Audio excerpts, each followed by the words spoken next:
leather-bound chairs. The round of cigars hang thick in the air. Cigar Milk, the host with most, welcoming my guest. A legendary face with stories to spare. A thousand men that bring tales untold, and the smoky haze connections unfold. With a puff of smoke, a bond is made. No time to waste, let the memories cascade.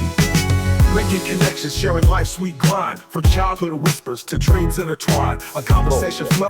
What's going on, family? It's your man Cigar Mick, y'all, and we are out here today at TPE 2025 right here in Las Vegas at the Convention Center. And if you don't know already, TPE is a event that happens annually.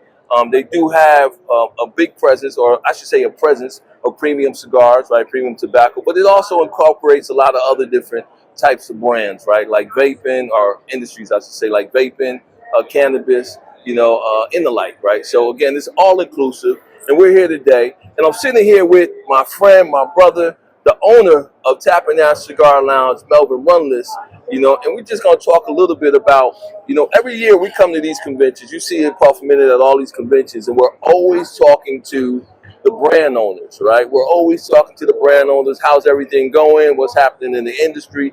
Things of that nature. But I think it's very rare, for us to sit down and have a conversation that we can share with you with an actual brick and mortar lounge owner, right? Or somebody on the retail side. So I want to, chop it up with Mel a little bit today and pick his brain and find out, what are the challenges, right? What are some of the things that you have to deal with, right, as a brand owner, and what keeps you coming back to these types of shows as well? Well, first of all, welcome, family, and man, TPE 2025. We're here.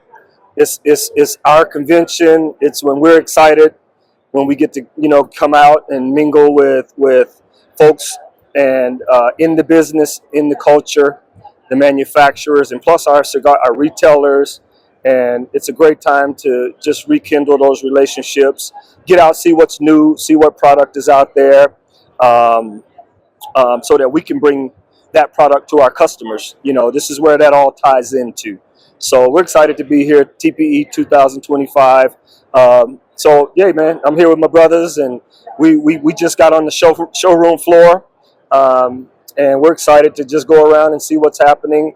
Like I said, make some relationships and see what new relationships we can start up and see what's out there. I can tell you, from this probably being my 7th or 8th convention, it's kind of small, and our representation is very small True. Yeah. at this show. So, we kind of sat down and started this conversation about where are our folks in this industry. And don't get me wrong, I totally understand, but with all that is going on, but when as much as we're in the culture and as much as we bring to the culture, we often ask that question, where are we at when it comes to events like this? And a lot of times it falls back on the monetary, what it costs to be a part of the show, things like that. We totally understand. I mean, and also being back-to-back to PCA. So, that as we walk the showroom floor, we're just looking and observing and, just wanting to see what's going on and get the feel of everything. So we welcome you to TPE 2025. And as I sit here with Mick and we just start chopping it up, things just start flowing organically. Exactly. So, that's kind of where we are, man. It's interesting to hear you talk about, our presence in this industry right now. We was having a conversation a little while ago with another gentleman, and he was talking about how a lot of the manufacturers, a lot of the brands, for so long they ignored, the black cigar smoker as a base, right? As a consumer base, right? But now starting to realize, right now they're starting to, to market and to target, that audience more and more. To me, it puts me in the mindset of like years ago, when it was illegal to sell a Cadillac to a black person, right? So they had to make their purchases through straw people, right? They had to be somebody else who didn't look like them to go to the dealership and buy it. And once, the board, right, and whenever they started realizing that they was having this issue with people coming in and buying cars for that, they opened it up and Cadillac changed their policy and said, okay, we're going to start selling to African Americans.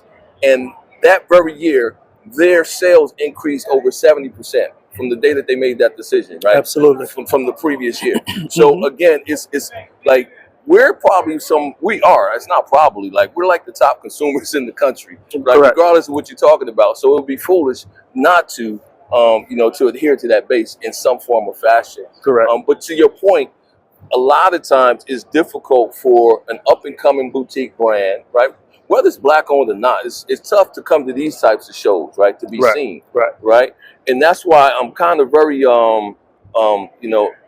fascinated. I'm enthused about what Tap and Nash is going to be doing, in May, right? Because here's an opportunity, right, where some of these smaller brands could come out and be seen, and to be able to get their brands in front of people, right? So that they can, at least start building the momentum that they need, so that eventually they'll be able to come and be able to do a bigger show like this, right? That's so let's correct. talk about Torch Las Vegas a little bit. Awesome.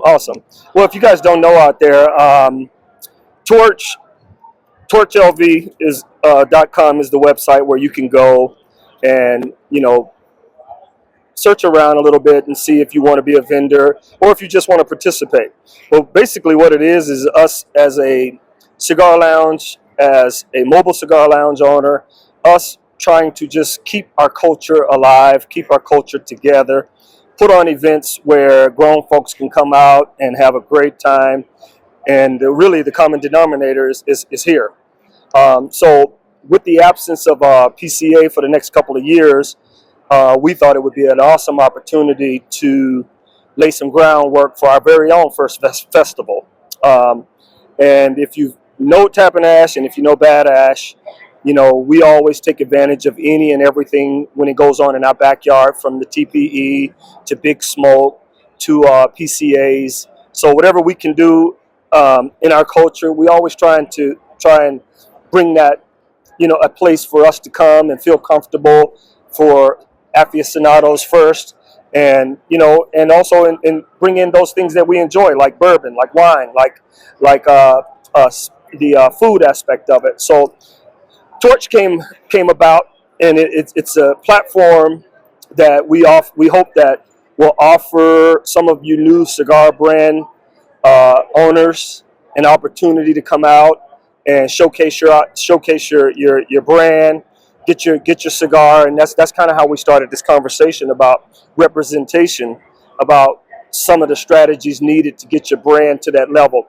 I'll always throw it back to Black Star Line, Drunk Chicken, Carolina Blue, some folks that I've done business with, continue to do business with. Man, they've laid the groundwork, they've laid the blueprint as to what it takes to get your brand off the ground, the struggles that it takes, for minority brands to get exposure, whether it's in the lounge, whether it's face-to-face.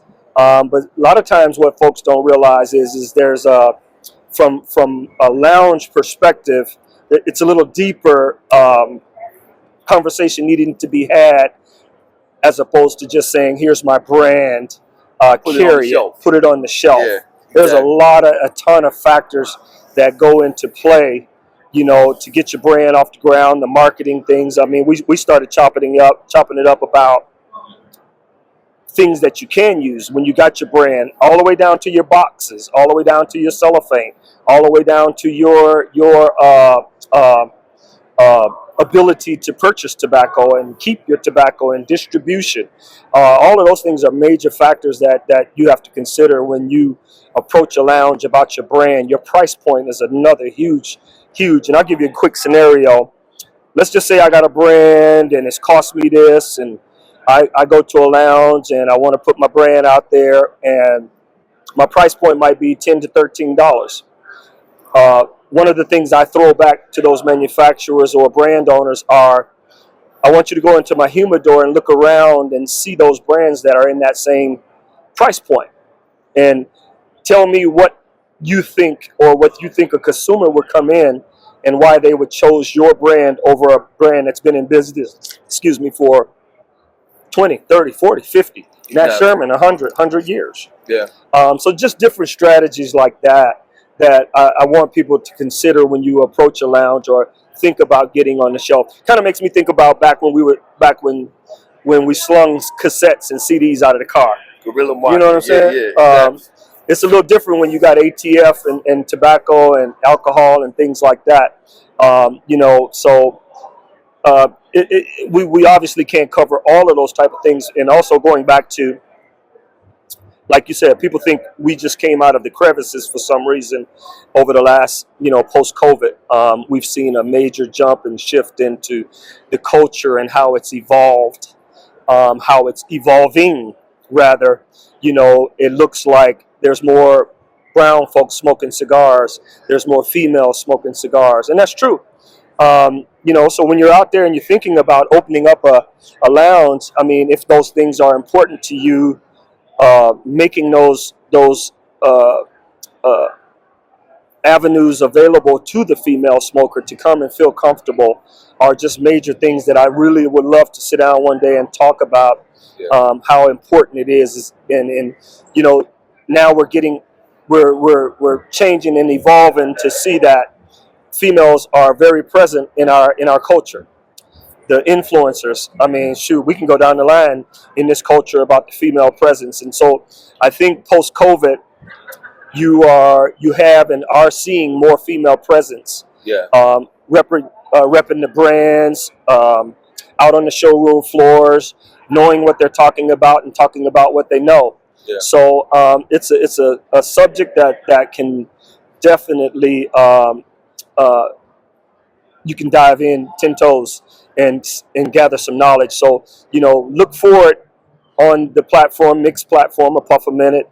Later on, maybe we can sit down and really get deep into that conversation of what it takes to get into a lounge, or what you should expect to get into a lounge. All the way from getting yourself registered on that state's tobacco registry. You guys think it's easy just to walk in and pass a cigar from person to lounge, and there's taxes. That's your number one thing that's mostly important. Taxes got to match, got to make sense. Exactly. All of those type of things. So consider all of those things, all the way down to your box presentation, all the way down to your band on your cigar. All of those things are huge factors. Your price point.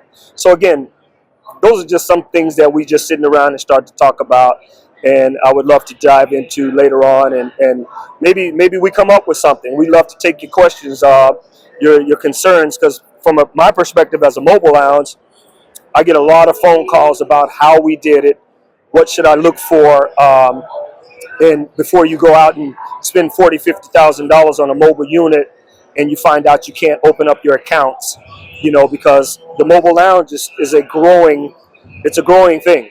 So you got to kind of know those gray areas, those words, how to deal with your townships, your governments, your counties, your states. Those are the type of things you need to consider when you're thinking about getting into the mobile lounge business. So just a little nutshell, of what we want to talk about, educate, and it's always cool to get on, talk about what we smoke new brands, what we drink, and all those type of things. But I think those that are considering getting into the business need to kind of understand some of those things and that I've confronted since I've been in the industry. Agreed, man. You guys at Tap and Ash, man, have been very, very, adept, right? Very agile in adapting, I should say, to the needs of the community, right? And it doesn't matter. Like I said, if you're going to be a black-owned business, right, which is fine, right, but don't be just a black lounge. Right? You can come to Tap and Ash any day of the week, and you'll see people from every community that's in there, that's enjoying themselves, that feel comfortable, that's having a good time. I feel the same way about cigar brands, right? Don't just go out to be like a black cigar brand. Don't even go out to be the best black cigar brand. Go out to be the best cigar brand that you can be, right? Absolutely. At all. And then the accolades that come with that will come with that. Right? Absolutely. So at the end of the day, you have to do things correctly. And I love the fact that you brought up brands like Black Star Line, brands like Drunk Chicken, because these are people who have gone out and have done it correctly. Absolutely. From a cigar brand perspective, you and Michelle are people who have done it correctly from a lounge perspective. So, those who are intelligent enough that say, hey, I want to get a lounge, or I want to get a mobile lounge, or I want to start a brand, should know that they need to touch and tap in with those who have gone before them and have done it correctly and successfully. Correct. Right? Correct. So I commend you guys on that. And what I would say about some of the things that you and I talked about with the new brands that are coming out, if you're trying to break a brand and you're going to a cigar lounge, you know, and you're saying, here's a couple of my cigars, you know what I'm saying, with the hopes of putting that cigar on the branch, on the shelf, I should say. If no one in that market has ever heard of your cigar and you stack it up against 4 or 5 other brands in that same price range, to your point, people are going to go with what they know. Yeah. Right. That's where the influencers come into play. Absolutely. Right. And like you said, there's plenty. I'm not just pushing for a puff a minute. There are multiple influencers out there who are doing it correctly. Right. Male, female, what have you. You need to tap in with an influencer who is known in that market. Right. Who can say, hey, you know, whenever they're doing their show, they're doing their podcast, whenever they're hosting, wherever they're, you know, out and about, right? They can do things, reels or whatever, so that the people in that community who follow them will know that that particular cigar, that your cigar is in that lounge. So now it comes across their mind when they're there and they're like, hey, you know, I saw Cigar Mick, I saw Cigar Banker talking about XYZ brand. You guys are carrying that now, right? Yeah. I want to try one. Absolutely. And that's how you start building that momentum. Absolutely. Hope is not a plan. Yeah. You can't put something on the shelf and just hope that it sells. Absolutely. That is not a plan, man. So yeah, and especially in this industry, man. I mean, where, you know, the many profiles, and if you're fortunate, I mean, my man Conscience, I'm sorry for not mentioning him earlier. Yeah, Kevin has won awards with this brand and absolutely put a lot of thought process, all types of things into cultivating his brand.